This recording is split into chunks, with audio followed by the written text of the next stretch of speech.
जय माता दी।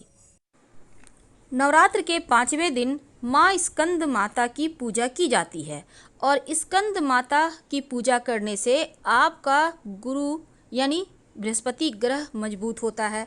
संतान की अगर कामना हो तो भी माँ की पूजा होगी और अगर शीघ्र विवाह के लिए प्रयासरत हैं, लंबे समय से आपकी मनोरथ पूरी नहीं हो पा रही है, तो भी माँ के शरण में आने से आपकी मनोकामना पूर्ण हो जाती है। माँ स्कंद माता को पद्मासना देवी भी कहा जाता है। इनकी गोद में कार्तिकेय जी बैठे होते हैं, इसीलिए इनकी पूजा करने से भगवान कार्तिकेय की पूजा अपने आप हो जाती है। वंश आगे बढ़ता है और संतान संबंधी सारे दुख दूर हो जाते हैं। घर परिवार में हमेशा खुशहाली बनी रहती है, क्योंकि कार्तिकेय भगवान की पूजा करने से मंगल भी मजबूत होता है। क्योंकि माँ स्कंद माता सुख और शांति को देने वाली देवी मानी गई है, इसीलिए इस दिन शीघ्र विवाह के लिए भी उपाय किए जाते हैं। संतान प्राप्ति के लिए, धन प्राप्ति के लिए, जीवन में सुखों को प्राप्त करने के लिए और संतान के डेवलपमेंट के लिए तमाम तरह के प्रयोग किए जाते हैं। तो सबसे पहले शीघ्र विवाह होने के लिए एक छोटा सा प्रयोग जरूर कर लीजिएगा। आम का पत्ता आपके पास होगा, एक पत्ता ले आएं। अगर नहीं है तो मार्केट में भी मिलता है, आप ले आइए। एक पत्ता अच्छा सा देख कर लाइए। अब इस पत्ते को धोकर अच्छे से साफ कर लें। सिंदूर और हल्दी की सहायता से 2 स्वस्तिक का निर्माण करें आम के पत्ते पर। यानी एक स्वस्तिक एक ही पत्ते पर बनाना है, हल्दी से बनाइए, और दूसरा स्वस्तिक सिंदूर से बनाइए। अब जब आप हल्दी का स्वस्तिक बनाए हैं हल्दी से, इसके ऊपर कुमकुम मिला हुआ चावल, यानी चावल में कुमकुम थोड़ा सा मिलाकर हल्दी वाले स्वस्तिक पर रखें, और जो स्वस्तिक आपने सिंदूर से बनाया है उस पर हल्दी मिला हुआ चावल रखें। यानी आपको उल्टा पुल्टा रखना है, जैसे हल्दी वाले स्वस्तिक पर कुमकुम मिला चावल और कुमकुम वाले स्वस्तिक पर हल्दी मिला हुआ चावल।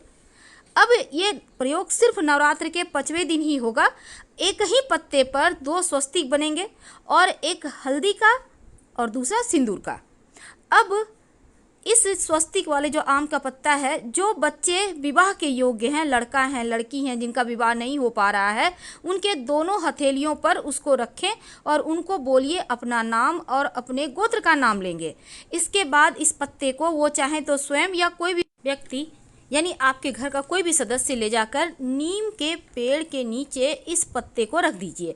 देखिए, ये प्रयोग सिर्फ 5वें नवरात्रा यानी माँ स्कंद माता की पूजा के दिन ही की जाएगी, और ये प्रयोग अगर आपने कर लिया तो 3 से 4 महीने के अंदर विवाह पक्का हो जाएगा। माँ का वाहन सिंह है। माँ हर कठिनाइयों से भक्तों की रक्षा करती है। शास्त्रों में माँ स्कंद माता की आराधना का बहुत महत्व बताया गया है, क्योंकि इनकी उपासना करने से जीवन के हर दुख, हर तकलीफ, हर बाधाएं खुद ब खुद समाप्त हो जाती हैं। माँ स्कंद माता की आराधना का काफ़ी महत्व है। भक्तों की सारी इच्छाएं पूर्ण होती हैं और भक्त को मोक्ष मिलता है। सूर्यमंडल की अधिष्ठात्री देवी होने के कारण इनका उपासक अलौकिक तेज और कांतिमय हो जाता है। इसलिए मन को एकाग्र रखकर और पवित्र रखकर माँ की आराधना करें तो आपको भवसागर से पार करने में कठिनाई नहीं आएगी। कार्तिकेय को देवताओं का सेनापति कहा जाता है और माँ को अपने पुत्र स्कंद से अत्यधिक प्रेम है। जब धरती पर राक्षसों का अत्याचार बढ़ता है तो माता अपने भक्तों की रक्षा करने के लिए सिंह पर सवार होकर दुष्टों का नाश करती है, और स्कंद माता को अपना नाम अपने पुत्र के साथ जोड़ना बहुत अच्छा लगता है। इसीलिए इन्हें स्नेह की देवी और ममता की देवी भी कहते हैं। माँ को प्रसन्न करने के लिए बहुत सारे विधि विधान हैं। आइए हम जानते हैं विस्तार से। देखिए, पंचमी तिथि के दिन माँ की पूजा स्कंद माता स्वरूप में की जाती है। भगवती दुर्गा को केले का भोग लगाने का विधान है, लेकिन कैसे करेंगे? देखिए, सुबह सुबह स्नान वगैरह करके स्वच्छ पीले वस्त्र धारण करें। इसके बाद माँ को पीले पुष्प और केले का भोग लगाइए। अगर संतान की चाहत है तो जोड़े की संख्या में केले का भोग लगाइए, जैसे कि 2, 4, 8 यानी सम संख्या जिसको कहते हैं। तो आपको विषम संख्या जैसे 5, 11, 7 इस तरह से नहीं लगाना, बल्कि केले का भोग अगर आप संतान की चाहत के लिए, संतान के डेवलपमेंट के लिए, उनके अच्छे स्वास्थ्य के लिए, अच्छे भविष्य के लिए माँ को जोड़े की संख्या में ही केला का भोग लगाएं और इस केला को प्रसाद के रूप में खुद भी खाइए और अपने बच्चों को भी खिलाइए। और अगर संतान की चाहत है तब माता रानी को केले का भोग लगाने के बाद आप पति पत्नी दोनों मिलकर अगर पूजा करें तो अच्छा है और फिर प्रसाद के रूप में खाइए। संतान की प्राप्ति या फिर संतान से संबंधित कोई भी कष्ट है संतान को, वो समाप्त हो जाता है।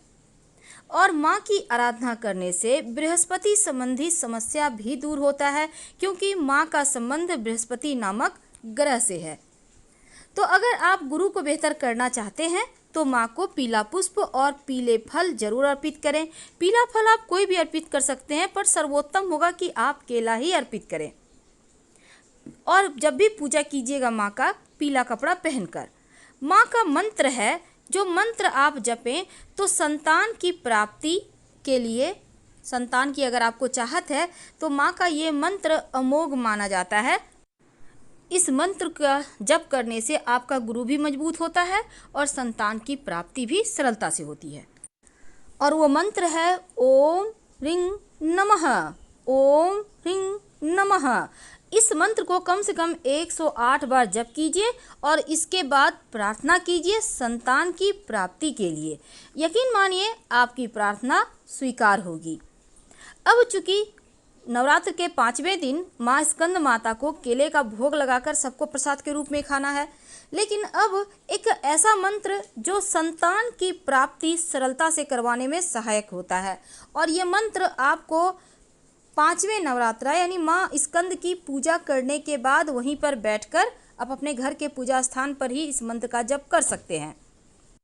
तो माँ स्कंद माता की पूजा करने से बृहस्पति नामक ग्रह मजबूत हो जाता है और शुभ फल देने लगता है। तो देवगुरु को प्रसन्न करने के लिए, माँ स्कंद माता को मनाने के लिए, संतान की प्राप्ति के लिए ये मंत्र अमोघ माना जाता है। इस मंत्र को आपको 108 बार जपना है। नंद गोप गृहे जाता यशोदा गर्भ संभवा ततस्तो नाशयस्यामि विंध्याचल निवासिनी। नंद गोप गृहे जाता यशोदा गर्भ संभवा ततस्तो नाशयस्यामि विंध्याचल निवासिनी। तो इस मंत्र का 108 बार जप करना है। एक घी का दिया जला लीजिएगा, उसके बाद बैठ के जप करें। और इस मंत्र का जप करने से संतान संबंधी हर दोष समाप्त हो जाते हैं। और माँ स्कंद माता का वाहन सिंह है, तो माँ को जरूर आप विशेष तरीके से मनाइए। और जब आप पंचमी तिथि के दिन माँ को केले का भोग लगाइएगा तो आप, अगर आप चाहते हैं कि आपके जीवन में खुशियाँ ही खुशियाँ आएँ, तो ऐसे में आप किसी गरीब को भी प्रसाद के रूप में दे सकते हैं। अगर आम चीज़ों के लिए आप भोग लगा रहे हैं लेकिन विशेष मनोकामनाओं की पूर्ति के लिए लगा रहे हैं तो खुद और अपने बच्चों को खिलाएं। देखिए, इस दिन माँ को एक पानी वाला नारियल को चुंदरी में बांधकर माँ के सामने भेंट करें और उसके बाद अपने धन के स्थान पे रख लें। धन भी बढ़ेगा, संतान भी तरक्की करेगा और जीवन में कभी किसी चीज़ की कमी नहीं होगी। तो ये उपाय आपको 5 पूजा यानी कि माँ स्कंद माता की पूजा के दिन करना है, 5वां नवरात्रा के दिन। वैसे तो बहुत सारे मंत्र होते हैं, लेकिन सिंपल तरीके से जब पूजा करें वो आपको आसानी भी होगी और इसके फल भी आपको बहुत आसानी से प्राप्त होंगे। इस दिन चूँकि गुरु ग्रह से संबंध रखता है माँ स्कंद माता की पूजा का दिन, इसलिए गुरु ग्रह को बेहतर करने के लिए, संतान की प्राप्ति के लिए, धन के लिए, विदेश जाने के लिए, यानी गुरु के अंदर जितनी भी चीज़ें हैं, विवाह के लिए, वैवाहिक जीवन के लिए, हर चीज़ को बेहतर करने के लिए 2 गांठ हल्दी का माँ को अर्पित करें। याद रखिए, गांठ यानी साबुत हल्दी का गांठ। और फिर इसको बाद में यानी अगले दिन उठाकर धन के स्थान पर रख लीजिएगा। धन संबंधी समस्या समाप्त हो जाएगी और जीवन में कभी धन की कमी नहीं होगी। तो माँ की आराधना में आपको गुरु को भी मजबूत करना है और माँ को भी मनाना है। और इस दिन शाम में कपूर जलाकर जरूर आप आरती करें। अन्य दिनों में भले ही आप दिया घी का बनाकर आप आरती करें, वैसे तो रोज ही कपूर जला के करना है, लेकिन 5वें नवरात्र के दिन कपूर जलाकर ही आरती करें। आप चाहें तो इसमें लौंग डाल सकते हैं, नहीं चाहे तो नहीं भी डालें, कोई दिक्कत नहीं है, लेकिन कपूर जलाकर आरती कीजिएगा। पूरे घर में दिखाइए, घर में कलह कलेश नहीं होगा, घर का वातावरण अच्छा हो जाएगा और माता रानी की कृपा से जीवन में बहुत सारे बदलाव होंगे जिसकी आपको चाहत है। तो माँ स्कंद माता को मनाइए। हम आपसे विदा लेते हैं। जानकारी अच्छी लगे तब लाइक कर सब्सक्राइब कीजिएगा। हर हर महादेव। धन्यवाद। अपनों से शेयर जरूर कीजिएगा और कमेंट में हर हर महादेव लिखना मत भूलिएगा।